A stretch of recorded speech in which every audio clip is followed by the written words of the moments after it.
Lah jangan dikira bila semua partai dikuasai, kami sudah tidak peduli pada negara ini. Oh tidak. Ciut ini Pak Jokowi ngerti demo di berbagai lokasi. Jadi gemeter. Ya, jadi ngemper lah akhirnya.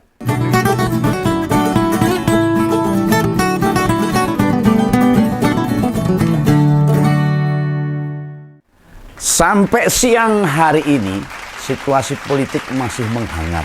Cenderung panas ini. Jadi ingat peristiwa 98 ini. Dan kita semua pantas bersyukur masih ada partai yang segaris dengan harapan rakyat. Kewarasan berpikir dan berpolitik perlu kita jaga ini. Lah DPR sendiri mereschedule penjadwalan kembali nih. Kapan revisi undang-undang pilkada mau diparipurnakan. Intinya rakyat menolak. Termasuk Begawan ini. Pokoknya menolak undang-undang pilkada direvisi. Ya, hingga pelantikan kepala daerah di semua kabupaten, kota, serta provinsi rampung nolak. Nah, kenapa begitu? Biar aturan baru murni diberlakukan di pilkada 5 tahun ke depan. Wes ben sekarang keputusan MK aja lah yang betul-betul memihak rakyat. DPR mestinya patuh pada putusan MK yang sudah mengikat dan harus dipatuhi, harus dijalankan. Biar nggak bosen nih. Om Begawan nggak fokus ke topik itu dulu ya. Biarkan sajalah. Yang penting pokoknya menolak. Soalnya perkembangan politik cepat banget ini. Tiap menit berganti, tiap detik berganti. Wes, orang stabil. Tiwas mikir meh ngonten ngalor jebule ngidul. Mau maju ora sitok. Wah, momen ini. Wah, kalau bahasa Jawa Timur ya janjuk tenan. Lah hasil rekaman wis diedit berjalan ke barat. Enggak sitok ngetek lagi. Ora apa yang jalannya timur biar selaras dengan apa yang terjadi, kejadian terbaru di kancah politik Indonesia yang semakin menghangat. Nah, koncoku yang bagian ngedit ya bingung. Akhirnya ya mau perengut ini. Mumpet ya nanya kalau mikir masalah politik sampai siang hari ini. Lah beberapa komentar ngompol. Kadang ada yang bilang nih, updatean terbaru kok gitu toh Begawan, beda yang diangkat. Ya maklum lah. Ngompol kan bukan acara live YouTube yang bisa siaran langsung kan. Dan sekarang ngonten ya nanti sore di unggahan kadang-kadang kan politik bisa berjalan dengan cepat. Sehingga yang disampaikan tetap ada yang tertinggal beberapa topik yang nggak apa-apa. Dimaklumi lah. Tapi hitungannya masih baru lah, nggak ketinggalan banget. Nah, pokoknya curhat aja.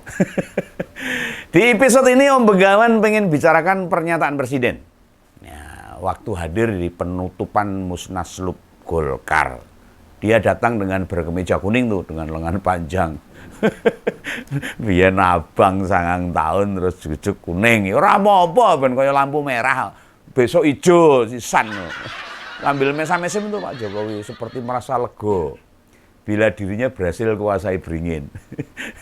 Tegar, teke meneh, dikuasai. Dalam sambutannya dia bilang, katanya nyaman di bawah pohon beringin. Wah, lantas Pak Bahlil sebagai Ketua Umum Golkar yang baru itu merespon dengan menyebut pangling itu katanya. Pangling itu ya bahasa Indonesianya apa itu?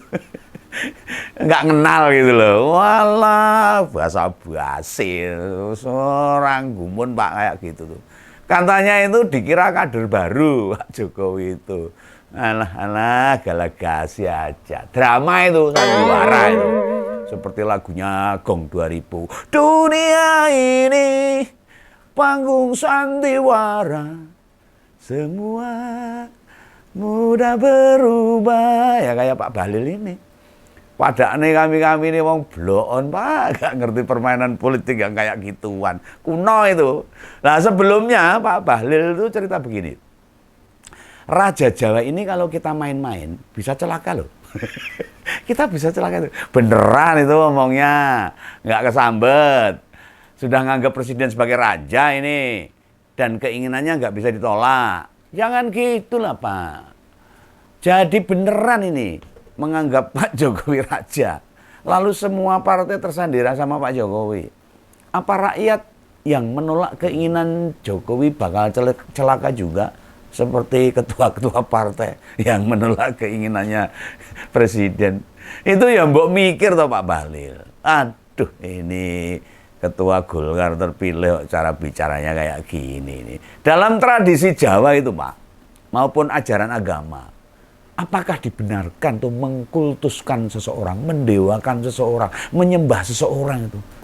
Ora bener tuh. Sri Sultan aja yang beneran raja di Kesultanan Daerah Istimewa Yogyakarta saja sampai merasa harus merespon dan bilang itu nggak tahu siapa yang dimaksud Pak Bahlil ini. Pak Bahlil nih. Sehebat itukah Pak Jokowi? Apakah ini yang dirasakan pendukungnya Pak Jokowi yang lain? Apa ini yang bersemayam di otak para relawan-relawannya Pak Jokowi? Jadi menganggap presiden itu sebagai raja yang didewakan. Waduh, mungkin ya termasuk di pikirannya Pak Budiari Menkominfo itu. Sama itu, sama Pak Bahlil. Lah apakah rasa ini juga yang bergemuruh di dada maupun di hati ketua-ketua umum partai di bawah Kim plus pembegawan menunggu. Di mana itu para penasihat spiritual presiden? Mbok tolong itu Pak Kiai, Pak Habib, Ustadz, dinasihati itu. Masa sekelas ketua umum Golkar kok keterucut omongan bila Jokowi itu Raja Jawa. Wah, orang kena ini. Ini kesalahan besar ini. Kalimat Pak Bahlil itu secara tidak langsung mengakui ada hegemoni, ada intervensi, malah bisa disebut intimidasi itu. Kata-kata itu menandakan partai politik berada di cengkraman kekuasaan. Jelas cetha welo-welo ini. Nah, proses demokrasi sekarang ini sudah melenceng jauh. Butuh diluruskan kembali. Nek wesi bengkok ini dibakar dulu baru ditutuki, memang sakit, tapi akan jadi lurus kembali. Memang harus ada yang dikorbankan, harus ada yang dibakar dan sebagainya supaya besi itu lurus. Nah, saat penutupan Munaslup, Pak Bahlil juga menyapa presiden terpilih loh dengan berkata warna bajunya mirip Gerindra. Ini kata-kata seorang ketua partai cacile galagasi itu. Jadi lucu Pak itu. Apa ini bocoran? Bapaknya ke Kuning, anaknya mau masuk Gerindra. Kan si Bobi menantunya sudah ke Gerindra. Wes lakukan aja lah Pak, nggak apa-apa. Rakyat ya bisa apa? Bisa nih mung dongak gitu. Kuasai semua partai gede. Soalnya mau menguasai PDI Perjuangan nggak bisa. Sungune terlalu kenceng untuk dikuasai. Sundleng sama bandeng. Nggak mungkin bisa kuasai kandang bandeng. Nah gimana presiden nggak nyaman di Kuning? Pak Bahlil bisa jadi ketua umum dan bukan itu saja. Sampai jadi formatur tunggal menyusun kepengurusan. Loh, hebat ya. Termasuk rasa-rasan bahwa Jokowi bakal jadi ketua Dewan Pembina. Hebat juga ini. Ya, rencana itu pun akhirnya batal. Nggak jadi. Yang terpilih buat ketua Dewan Pembina itu adalah Pak Agus Gumiwang Kartasasmita. Tiwas dandan rasi domah melu. Kayak lagunya Waljina itu loh. Tiwas solek menyolek dandan pakai baju kuning rasido. Lah apa batalnya Jokowi jadi ketua Dewan Pembina? Takut sama demo yang kemarin sampai hari ini. Pagar DPR aja yang besinya gede dan tebal bisa jebol. Apalagi kekuasaan yang diraih dengan cara mengintervensi aturan. Akan jauh lebih mudah dirobohkan. Ingat, suara rakyat adalah suara Tuhan. Yang sangat berbahaya kalau dilawan. Ini nama Jokowi atau keluarganya. Tak masuk di jajaran DPP Golkar loh. Yang saya lihat, saya baca itu. Nah jangan dikira bila semua partai dikuasai, kami sudah tidak peduli pada negara ini. Oh tidak. Ciut ini Pak Jokowi ngerti demo di berbagai lokasi. Jadi gemeter. Ya, jadi ngemper lah akhirnya. Dengan jumlah massa yang hitungannya besar sekali itu. Cek aja di medsos Pak Presiden. Dengarkan suara rakyat. Tanya hati nurani. Semoga masih bersih dan jernih. Lah bila Oktober memang waktunya turun, tanggal 20 Oktober, ya sudahlah Pak. Selesailah dengan dirinya sendiri, diri Pak Jokowi sendiri. Serahkan pada Yang Maha Kuasa. Tidak malah pengen merampok apapun yang ada. Menguasai semua yang ada. Itu namanya belum selesai Pak. Masih ada nafsu syahwat yang akhirnya bisa membebani kehidupan panjenengan. Lah sebelumnya Pak Abu Rizal Bakri, mantan ketua umum Golkar itu, saat dikonfrontir tentang kebenaran isu itu, malah nanya balik kok. Memangnya dia mau? Maksudnya pada Pak Presiden. Kepala negara waktu ditanya, wes kayak biasanya. Biasanya bilangnya, ya tanya partai sana, jangan tanya saya. Nah, ini semuanya nggak bisa ada kepastian. Semua petinggi-petinggi pejabat-pejabat ini kalau ditanya ya begitu, ngeles dulu. Lagu lama yang terus-menerus diputar itu. Sampai bosan saya dengerin itu. Nah, lagunya Kospes Panbres Delo itu saya mau seneng. Ulang-ulang tambah seneng. Nah bagi kita, ya silahkan. Obok-obok Golkar terus tidak apa-apa. Bila kader, simpatisan maupun jajaran struktural ikhlas dan memberikan karpet merah, ya silahkan. Kita yang bukan orang Golkar bisa apa? Itu kan internal urusan Golkar. Catatan kritisnya adalah yang rakyat seperti Begawan harus waspada. Bila partai sebesar itu saja mudah ditaklukkan, gimana nasib partai-partai lain? Partai-partai gurem. Dan Golkar yang ditarget supaya posisinya setelah lengser masih bisa campur tangan di urusan politik. Yang pasti ini, target jangka pendek, kenapa mesti kuasai Golkar? Menjadikan Kaisang sebagai calon wakil gubernur DKI. Lah hatinya sudah hitam pekat, gelap mata, tuli telinga atas apa yang disuarakan rakyat. Di saat kondisi genting begini ini, politik semakin panas seperti ini, gegara kemauan penguasa rakus. Pengen ngerti gak? Kaisang sekarang di mana? Tak kasih tahu ya. Kaisang sama istrinya Irina Gudono lagi jalan-jalan ke Amerika. Nah, masyarakat supaya paham dan tahu. Pelesiran. Nggak mikir rakyat. Dia nggak peduli pada negara meskipun ketua partai politik. Apalagi harapan-harapan rakyat. Woi, DPP PSI ini. Bicara dong dengan situasi bangsa segenting ini. Katanya partai anak muda, partai milenial. Mana suaramu? Ayo gimana tuh? Ketua umum kalian, apa yang punya empati dengan situasi negara ini? Mau dengar apa aspirasinya?